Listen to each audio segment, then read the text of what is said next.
Salut à tous et bienvenue sur les Chroniques du Blindage pour cette fois-ci une petite revue de presse rapide pour vous présenter le nouveau numéro de Steelmasters, le 180 daté de février-mars 2021. C'est donc le premier de l'année puisque le numéro 79 s'étalait sur la période de décembre-janvier. Je n'avais donc pas eu l'opportunité en tant que rédacteur en chef et dans mon édito de vous souhaiter une bonne année, ce que je fais dans ce numéro, du coup, bien entendu, même si je sais qu'il y en a certains qui sont peut-être un petit peu superstitieux.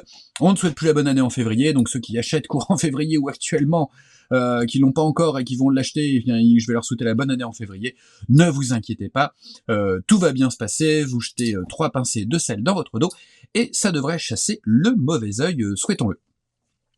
Retour donc sur ce numéro de Steelmasters avec en couverture la Rolls-Royce de chez Warslug qu'on vous avait présenté et que Frédéric Astier a monté. On revient également sur cet engin anti-mine atypique américain, le Husky. Et puis vous allez voir, on va aussi avoir 2 dioramas dans ce numéro. En fait, vous allez voir un numéro avec un petit peu plus d'articles et je vais vous expliquer pourquoi à partir de maintenant. Il y aura un petit peu plus de contenu de fond, de sujet de fond dans Steelmasters et Wingmasters, mais on verra ça à la fin du feuilletage. Donc on commence le feuilletage de ce numéro avec, bien entendu, le sommaire, mais qu'on va découvrir, donc je ne le vous récite pas, mon édito que vous aurez à cœur de lire ou pas. Je sais que soit vous le lisez en premier, soit une fois que vous avez dévoré votre Steelmasters ou votre Wingmasters, la dernier truc qui reste à lire, c'est l'édito. Donc lisez-le quand même, c'est une espèce de, voilà, petit coup de gueule à ma manière. Je suis tombé sur plusieurs éditos en fait de la presse spécialisée qui je trouvais un petit peu déplacés. Donc voilà, c'est ma manière à moi de vous dire que il faut quand même raison garder et ne pas non plus trop tomber dans le hobby, en tout cas se fermer au monde extérieur et à ce qui se passe, et toujours se muscler son esprit critique. Ceci étant dit, on a toujours le petit coupon, donc et presse et abonnés, vous recevez ceci avec des choses à s'offrir ou à offrir. Donc les écrins, encore une fois, les écrins qui arrivent avec les autocollants qui sont personnalisables pour tous nos titres, donc et Steelmasters et Wingmasters en ce qui me concerne, les calendriers, tracteurs d'antan, avions de combat et avions de légende, et puis les petits chèques cadeaux, et tout ça, voilà, se positionne sur le bon de commande. Petit rappel aussi sur notre site internet pour aller voir les nouveautés presse. Au niveau de l'agenda, eh bien, ça commence un petit peu à se débloquer. En tout cas, il y a des associations qui tentent à partir d'avril, malgré tout, d'essayer de maintenir certaines expositions. Donc on les annonce là. N'hésitez pas à vous orienter vers ces organisations pour vérifier que les événements sont maintenus, parce qu'on est vraiment dans une période où on ne sait pas trop ce qui va se passer la semaine prochaine au niveau des rassemblements, des choses comme ça. Saumur pour le moment est maintenu au 22-23 mai. On n'a pas eu d'autres informations contradictoires. Scale Model Change aura lieu donc en octobre 2021. Pour le moment, c'est la date qui est retenue. Et puis il y aura des rencontres littéraires en région parisienne. C'est à Coignières, au magasin Fortis Factory. Au showroom d'Indian Car. Alors je lis, mais en fait je connais puisque je suis déjà allé.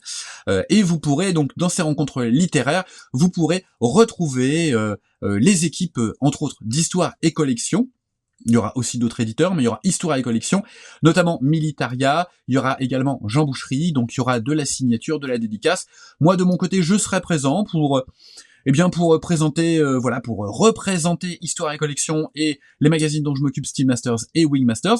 Donc n'hésitez pas à passer. Du côté d'Indian Car, il y a vraiment des très jolies choses à voir. Il y a de la Jeep, bien entendu, principalement, mais il y a aussi de la vieille voiture américaine, c'est plutôt sympa. Et du côté de chez Fortis Factory, vous avez la partie librairie, donc où vous avez les bouquins, mais vous avez également une partie vêtements dont je suis très friand, avec des coupes d'antan et des marques, pour ceux qui connaissent, comme Pike Brothers ou d'autres aussi, Fleurs de Bagne, etc. Donc moi je suis très friand de cette mode vestimentaire documentaire vintage et de qualité. Voilà, c'était pour le petit le petit aparté textile. Prince Auguste qui nous souhaite une bonne année. Et puis on attaque avec ce premier direct de boîte Rolls-Royce Armored Car Warslug au 1/35e qui a été donc monté boîte par Frédéric. Donc vous découvrirez que c'est une maquette globalement qui se monte très très bien, très agréable à monter. Et puis une livrée Irak 1923 avec ce surnom de Cheetah. C'est pour ça que nous avons titré sur Cheetah. Je vous laisserai bien entendu découvrir l'article. JC Vindels qui fait aussi de la maquette. Je dis aussi de la maquette parce qu'il intervient en tant que graphiste sur les hors-séries Steel Masters et Wingmasters. C'est aussi un très très bon maquettiste et il nous livre ici un très joli 2S19. Gros obusier de 152 mm russe au 1/35e. Il s'agit de la maquette Trompetire avec une jolie peinture et une jolie patine. À découvrir également pas mal de trucs et astuces d'ailleurs dans son article qui est très très bien en termes de chronologie, parfaitement bien illustré et qui est parfaitement compréhensible par tous.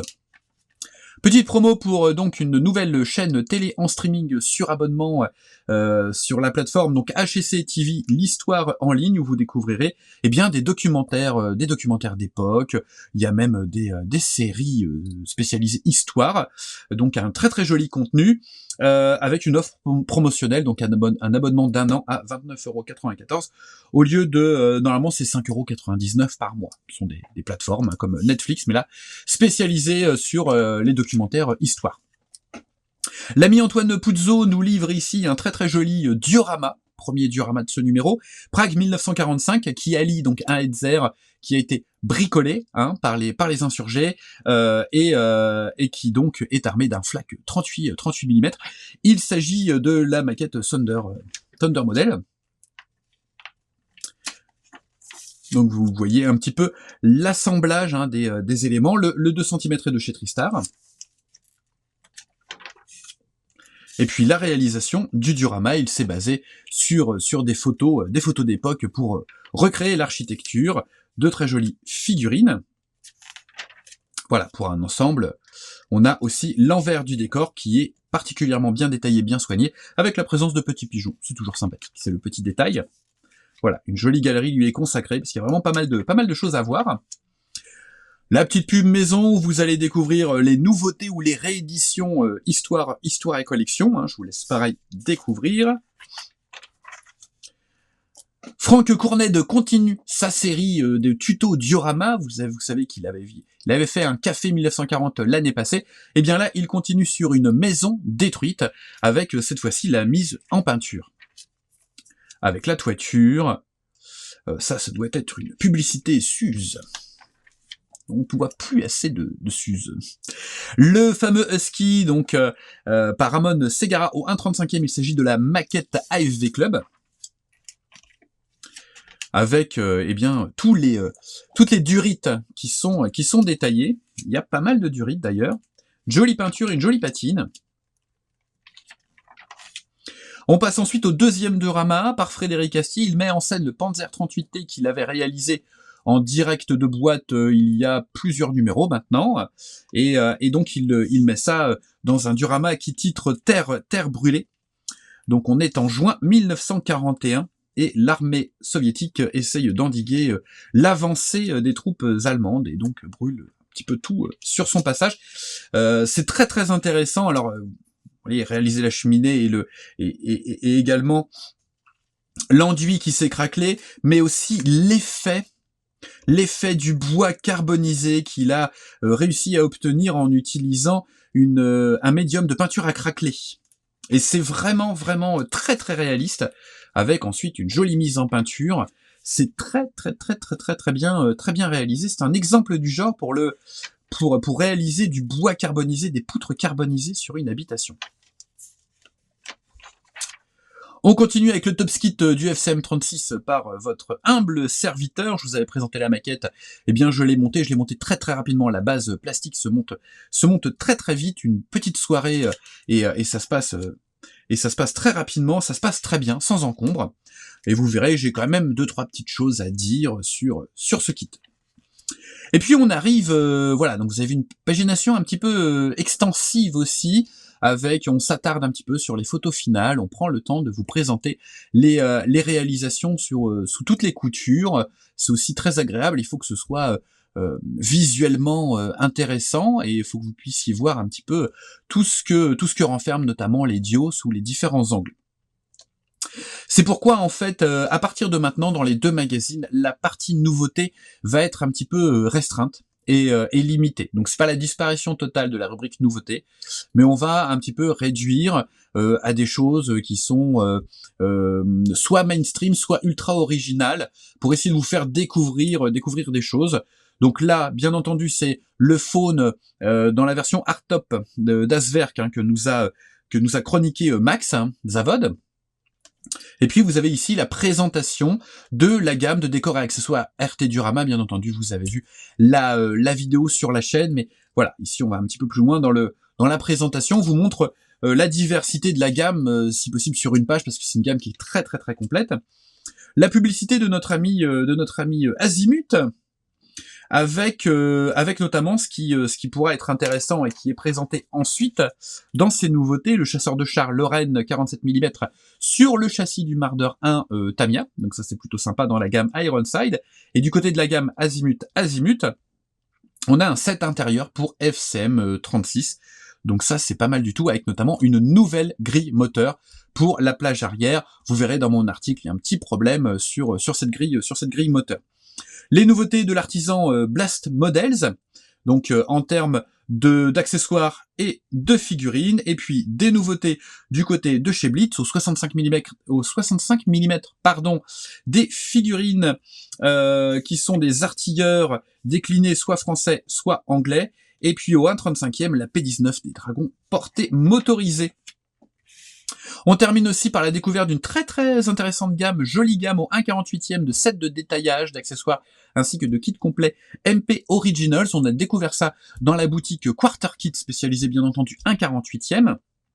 Et il y a des choses vraiment pas mal, notamment des sets de détaillage, alors pour transformer le T55 Tamiya en Enigma, en modèle Enigma irakien, et des sets de détaillage très très très complets, très précis, pour eh bien le poste de conduite, de pilotage et toute la baie moteur du Abrams, également Tamiya au 1/48e, donc c'est plutôt sympa.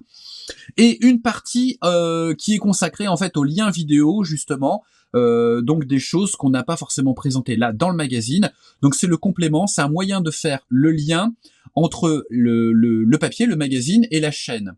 Alors pourquoi ça? C'est parce que les magazines sont bimestriels, et que la chaîne, sur le média YouTube, sur le média vidéo, il y a un côté immédiat, c'est-à-dire que on est plus à même de vous présenter des nouveautés de manière rapide, sans non plus se précipiter, hein, en étudiant quand même un petit peu notre sujet, mais là, vous comprenez bien qu'en étant bimestriel, on vous a souvent présenté des nouveautés qui n'en étaient plus. Et qui avaient été supplantées par d'autres nouveautés qui étaient sorties entre-temps. Ça, c'est la problématique de la périodicité. Donc, de ce fait, vous pouvez retrouver beaucoup plus de nouveautés qui ont été traitées en vidéo et pour lesquelles on présente, parce qu'on peut présenter beaucoup plus de pièces. Sur une vidéo, vous avez vu, on fait le tour de toutes les grappes.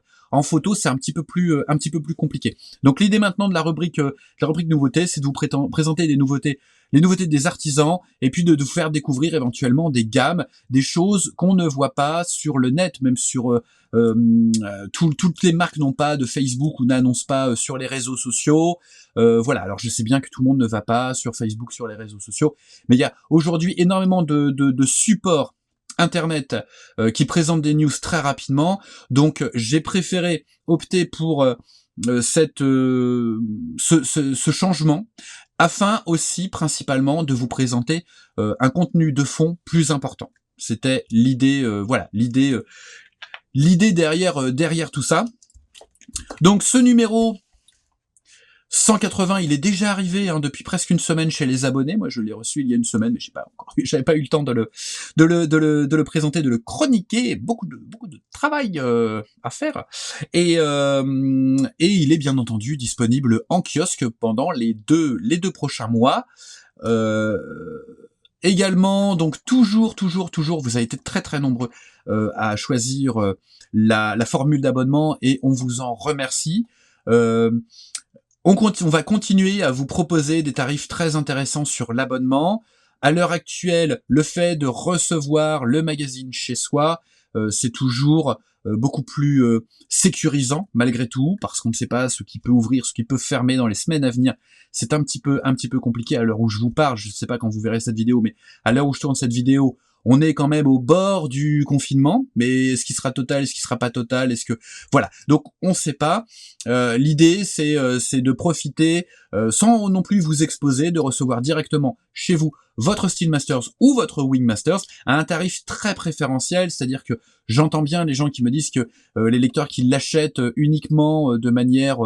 une fois sur deux ou quand les sujets les intéressent. Sachez que au prix de l'abonnement qu'on vous propose actuellement au tarif préférentiel, c'est quasiment 50%. C'est-à-dire que si vous achetez 3 SteelMasters ou 3 WingMasters par an, vous pouvez opter pour cette formule d'abonnement et là vous recevrez les 6. Donc c'est plutôt pas mal. Et il y a aussi de mise en place des tarifs préférentiels sur nos hors-séries. Donc ça c'est plutôt cool.